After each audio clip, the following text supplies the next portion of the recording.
News hour Singareni గుర్తింపు సంఘం ఎన్నికలు సాధారణ ఎన్నికలను తలపిస్తున్నాయి. ఎన్నికల్లో 13 కార్మిక సంఘాలు బరిలో ఉండడంతో వార్ వన్ సైడ్ అయినట్టు కనిపిస్తోంది.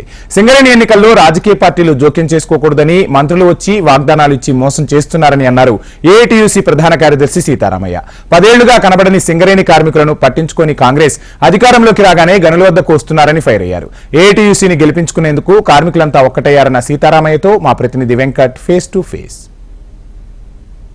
5 ఏళ్ల తర్వాత సింగరేణిలో ఎన్నికలు జరుగుతున్నాయి. ఎన్నికలకు సంబంధించిన 13 కార్మిక సంఘాలు పోటీ పడుతున్నాయి. ఇందులో ఐఎన్టీసీ ప్రధానంగా పోటీ పడుతుంది. వారితో పాటు ఇతర కార్మిక సంఘాలు కూడా పోటీలో ఉన్నాయి. ఎవరికి వారే ప్రచారం నిర్వహిస్తున్నారు.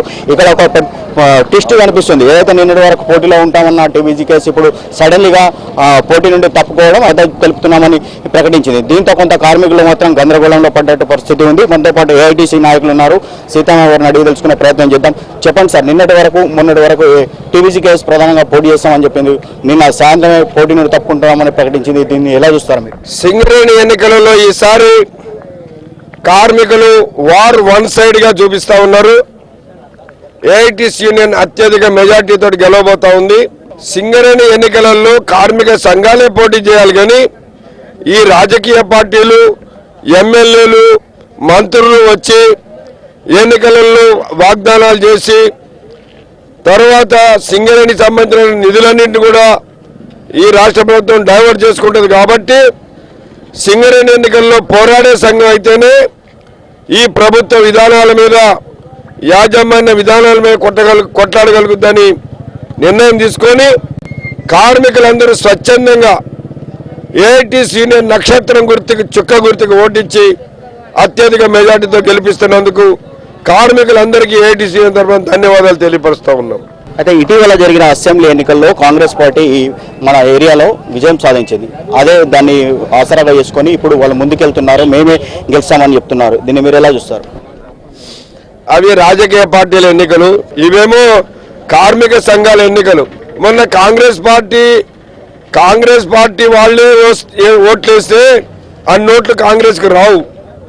అన్ని పార్టీలు వేశారు. సిపిఐ వేసింది, ఇంకా రాజకీయ పార్టీలు చాలా వేసినాయి.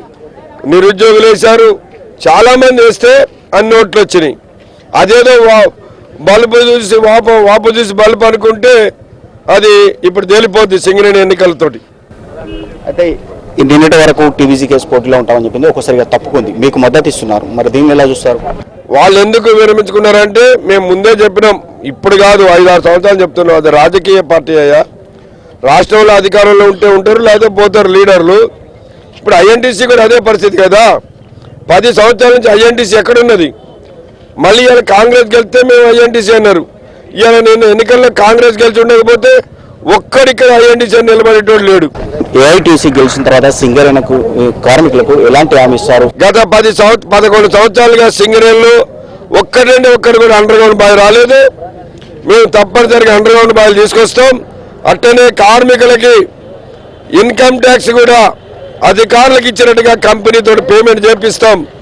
కార్మికుడు సొంత ఇంటి పథకానికి 250 గజాల స్థలము, 20 లక్షల రూపాయలు ఇల్లు కట్టుకోవడానికి ఇప్పిస్తాం. ఇది మా ఏఐటీసీ ఎజెండా అని తెలియపరుస్తున్నాం. ఇటు ఏఐటీసీ ఐఎన్టీసీ మధ్యన పోరు ఉంటుంది. రాజకీయ పార్టీలు వేరు, సింగరేణి కార్మిక సంఘాలు వేరు.